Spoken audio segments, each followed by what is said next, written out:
Come back. Singapore has come up with a novel way, if not controversial, idea. The country is making those who voluntarily choose not to get vaccinated to pay for their COVID-19 treatment. So far, Singapore has covered the medical expenses of those affected by the virus, but that will end on the 8th of December. It has sparked calls for South Africa to adopt a similar system as vaccination rates continue to lag, while the UKZN Vaccinology professor, Moshabela, weighs in on this and joins me now for a conversation. So, Prof, thank you for your time. I've got to give credit to the authors of this article that suggests that South Africa should go the same track, being Gitesh Solanki, Judith Cornell, Reno Mora, and Vishal Brijlal, who are writing in Daily Maverick. But just your broad thoughts. Singapore says if you choose not to get vaccinated, well, don't expect us to carry the financial burden and the bill when you are hospitalized. Is this a good idea, bad idea? Yeah, greetings to the Caesar and to the viewers. I think in general, my view is that, it's good for South Africa and for South African writers to continue to observe what is happening in the world, for us to continue to learn and draw lessons. But we also have to look at the context. Singapore is a very different country to South Africa. Economically, it's very different. Their healthcare system is very different in terms of it having a stronger health promotion approach and preventative approach. Their surveillance system is very different. They can essentially trace each and every person to sort of almost every hour of their movement. We don't have that capacity in South Africa. Also, I think that they've got also stronger legal systems that if they have to compel people, they can actually effectively do that. So my view to Lesizwe is that it'll be very difficult to actually try and import something that is happening in Singapore, considering that Singapore is looking at about 5% or so of their people that are not vaccinated. We are still looking at about 60% of people that are not vaccinated above the age of 18. So the flip side, though, Prof, is what do you do when you take into account the fact that vaccinations are available, freely available for that matter, and there's been a drive to get as many people as possible to be vaccinated, and now we're talking about the possibility of a fourth wave, and there's going to be this strain that continues on the health system. What do you do in that context? Yeah.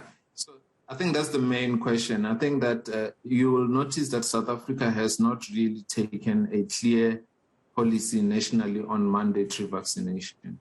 So in Singapore, the issue of compelling people to pay for their healthcare needs when they are not vaccinated makes sense. One, they have taken a mandatory policy on vaccination. They have also they treat vaccination as a standard of care. So anyone who doesn't comply with that standard of care, then they are essentially operating outside of the standards that Singapore have set for themselves. In South Africa, we have not. For as long as South Africa is not able to mandate vaccination, it will be difficult to try and compel people. However, if you look at specific companies and organizations and institutions that have compelled vaccination, they may be able to, mandate people to pay for their health care if they are not vaccinated. But there you also have to separate between people who can afford and those who cannot afford.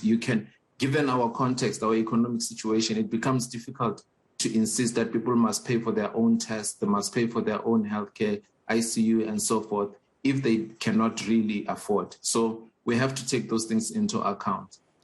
And I suppose we also have to take into account, in as far as mandatory vaccinations are concerned, the fact that, our unemployment rate is what it is. So those companies that would have that would be, in terms of reach, would not reach the broader population because many, many more people are unemployed, don't have access to such things as private health care and medical aids, etc., etc.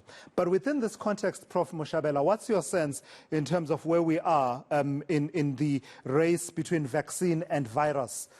In trying to get as many people vaccinated as possible. But right now we're talking about a test positivity rate that's crept up again. It was as low as, 0.8, 0.7 at some point. It's now again back up to about 2.1. What are we looking at here? Are we looking at a nascent fourth wave? Yeah, no, I think that that's an important question. I think that there are different metrics that we're looking at, but essentially what we are seeing is that we have come up from the lowest point of us being out of the third wave that we could reach. We are now starting to creep up again. And as you correctly say, given our vaccination rates, this might be the right time to say, what is it that we need to do? If there are things that we can do that can help us, this will be the time. Vaccination is one of those things that we have to do. The other thing that we need to do is to make sure that people are being tested. Right now, a lot of people, I think that they may not be tested because when they have symptoms, they may not necessarily think that it's COVID. So you have a lot of people that have mild disease, maybe even moderate disease that may not be tested. But the landscape is shifting. We are starting to have rapid antigen tests that are becoming available. Yes, they are still pricey at the moment, but hopefully those prices will also come down a bit. And then also to make sure that whenever people are diagnosed, we are still able to make sure that people can quarantine or can isolate so that they don't continue to spread. Put out all those fires of outbreaks. We have to continue to do that work. But for vaccination, at the stage that we are in, we cannot really, and we don't, without a mandatory national policy, we have to use more of incentives and continue to educate and mobilize. We are not yet at the stage where we can impose. Yeah. Lastly then, Prof, in the likely event that we could be entering a fourth wave, what's your thinking, given the experience of the last 2 years, nearly 2 years, of lockdowns imposed to allow the healthcare system to be ready for a surge in cases as and when these waves peak? What should be the thinking going into this now, given we have, a significant amount of the population, and I believe it's about 33% that have been vaccinated. We're not where we would want to be, but we've taken some steps. There's also a school of thought that says actually the infection rates, the infection and the spread of the virus could actually have been higher within the South African population, with the result that the immunity generated from infection is also not being taken into account when we think about this virus. So should we be drastic at the point at which we fear that we could be headed into a fourth wave? Or are we at a point now where we should start thinking about COVID-19 as something that will be endemic? You can't always be drastic around a situation of endemicity of a virus like this.